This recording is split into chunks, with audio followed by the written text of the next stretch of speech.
On the 14th of June 2026, after roughly 3 months of war, the United States and Iran announced a framework agreement to halt the fighting and reopen the Strait of Hormuz.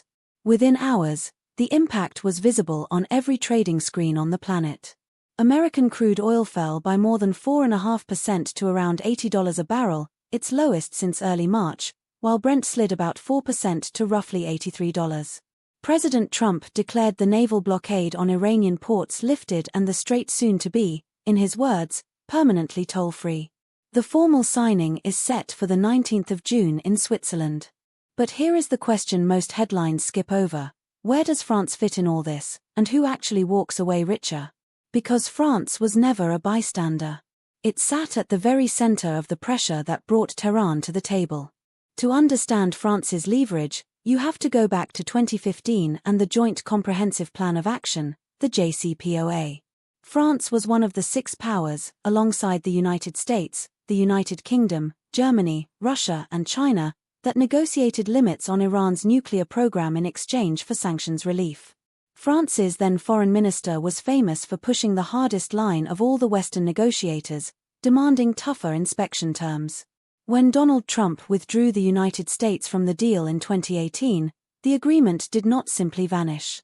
France, Germany, and the United Kingdom, the grouping known as the E3, kept it formally alive and retained something extremely valuable: a legal trigger written into the original United Nations resolution. That trigger is the reason Paris still holds genuine cards in 2026, long after Washington had walked away from the room. Here is the decisive move. On the 28th of August 2025, France, the United Kingdom and Germany activated what is called the snapback mechanism. This started a 30-day countdown to automatically reimpose every United Nations sanction that had been suspended back in 2015.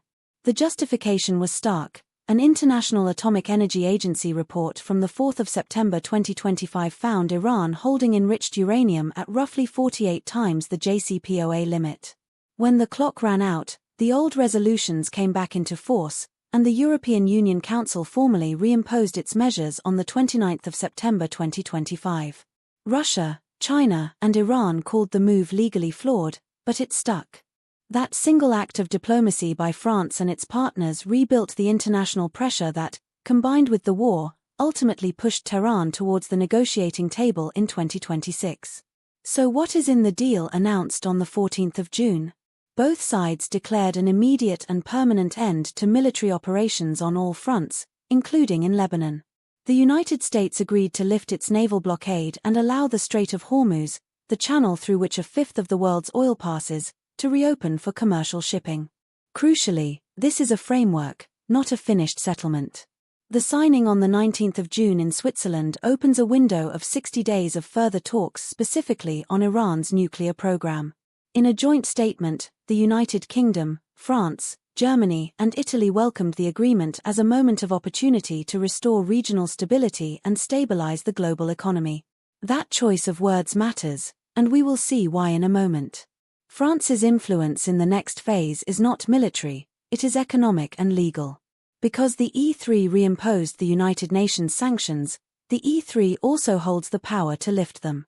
In their joint statement, France and its partners made the bargain explicit: they are prepared to remove relevant sanctions, but only in response to clear and verifiable steps by Iran on its nuclear program. Read that carefully. Sanctions relief has become the single largest bargaining chip in the entire negotiation, and Paris is one of the few capitals holding it. That is real leverage.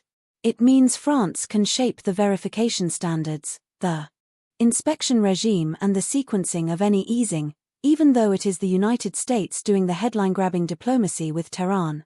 Now to the money, because this is where benefit becomes concrete. The first winner is the global economy itself.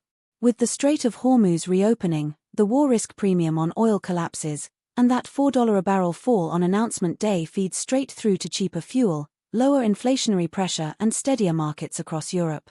The second potential winner is French industry, which has history here. After the 2015 deal, Airbus signed contracts for around 100 aircraft with Iran, the energy giant TotalEnergies took a major stake in the South Pars gas field, and carmakers like Renault and Peugeot moved back into the Iranian market. All of that unwound after 2018. A durable, verified agreement could reopen a market of roughly 90 million people to French aviation, energy, and manufacturing. Before anyone celebrates, the realistic caveats matter.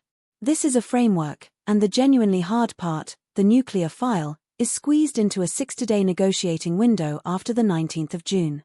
Iran's stockpile of highly enriched uranium does not disappear because a ceasefire is signed. It has to be accounted for, monitored and capped, and verification disputes have collapsed past deals. European sanctions relief is conditional, which means it can be withheld or reversed if Tehran stalls.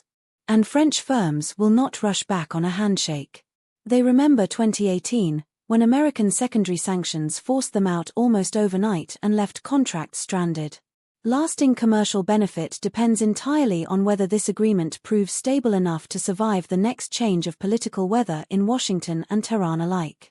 So here is the bottom line. The dramatic headlines belong to Washington and Tehran, but France's role is quieter and arguably more durable.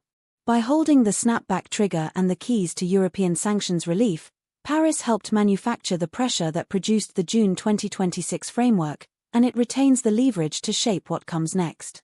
If the 60 days of talks succeed, the benefits cascade outward: cheaper and steadier oil for the whole world, a reopened Strait of Hormuz, and a long-closed market reopening for French aviation, energy, and industry. If they fail, the snapback sanctions remain in place and the pressure simply resumes. Watch the 19th of June signing, and then watch the 60 days that follow. That is where the real value of this deal will be won or lost.